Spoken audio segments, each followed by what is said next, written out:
शेतकऱ्यांच्या कर्जमाफीसाठी बच्चू कडूंनी काढलेल्या 7/12 कोरा करा या पदयात्रेचा आजचा 8वा आणि शेवटचा दिवस आहे। पदयात्रेच्या अखेरच्या दिवशी हजारो शेतकरी हे सहभागी झालेत। गुंज ते आंबोडापर्यंत निघालेल्या या समारोपीय पदयात्रेत आज यवतमाळच्या चिखलगव्हाण या गावात ही पदयात्रा दाखल झाली आहे। महाराष्ट्रातील पहिली शेतकरी आत्महत्या ज्या चिखलगव्हाणमध्ये नोंदवली गेली होती तिथल्या करपे कुटुंबियांची बच्चू कडू यांनी भेट घेतली आहे। यानंतर होणाऱ्या जाहीर सभेला शरद पवारांच्या राष्ट्रवादीचे आमदार रोहित पाटील आणि ठाकरेंच्या शिवसेनेचे भास्कर जाधव हे देखील उपस्थित राहणार आहेत। बच्चू कडूंच्या पदयात्रेने पापळ ते चिखलगव्हाण असा एकूण 338 किलोमीटरचा टप्पा हा पूर्ण केलेला आहे।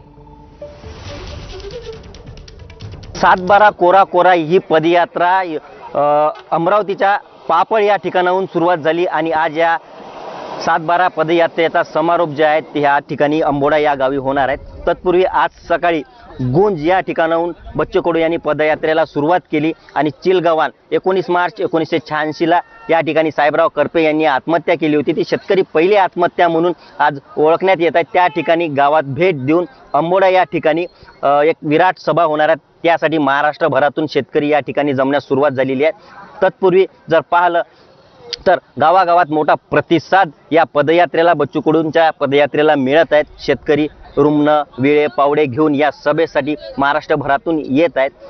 तत्पूर्वी जर पाहिलं तर या अंबोडा या ठिकाणी होणाऱ्या सभेमध्ये शिवसेनेचे आमदार भास्कर जाधव आणि शरद पवार गटाचे रोहित पाटील हे सुद्धा या पदयात्रेत चालणार आहेत आणि अंबोडा येथील सभेत मार्गदर्शन करणार आहेत। जोपर्यंत शेतकऱ्यांचा 7/12 कोरा होणार नाही तोपर्यंत हे आंदोलन असंच या ठिकाणी सुरू ठेवणार असल्याचे अनेकदा बच्चू कडू यांनी सांगितलेलं आहे। शेतकऱ्यांच्या आत्महत्या, कर्जमाफी आणि इतर मुद्दे घेऊन 17 मागण्यांसाठी काही दिवसापूर्वी अमरावतीच्या गुरुकुंज मोजरी येथे सुद्धा अन्नत्याग आंदोलन केलं होतं। मात्र त्यामध्ये कुठलीही फलनिष्पत्ती न झाल्याने या पदयात्रेला सुरुवात केला।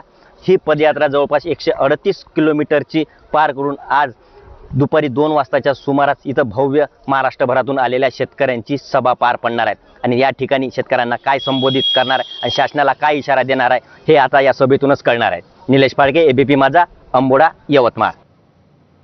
पुढची बातमी पाहूयात। नाशिकच्या इगतपुरीमध्ये होणाऱ्या मनसेच्या शिबिरासाठी राज